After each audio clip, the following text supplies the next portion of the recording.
Batch manufacturing. Welcome to the world of batch manufacturing, where precision meets flexibility and products are made in, well, you guessed it, batches. Batch manufacturing is all about producing a specific quantity of a product at a time. Once the batch is complete, the process is adjusted and a new batch begins. Think of it like cooking in bulk. First, you make one big pot of pasta, and then you switch gears to bake cookies. Each batch is completed before moving on to the next.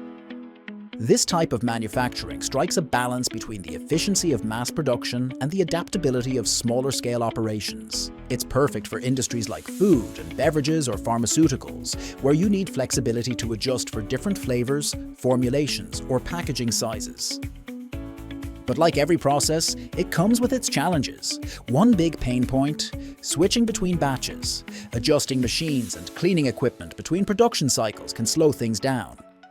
And then there's inventory management, ensuring you have the right materials for each batch without overstocking or running out. Take a bakery producing macarons in different flavors. One day it's raspberry and chocolate, the next it's pistachio and lemon. Or imagine a pharmaceutical company making cough syrup in various sizes. Each batch needs precise measurements and flawless packaging. Batch manufacturing offers the perfect mix of flexibility and efficiency, ensuring high-quality products without compromising adaptability. By leveraging modern tools like inventory management systems and automated batch tracking, you can keep things moving smoothly.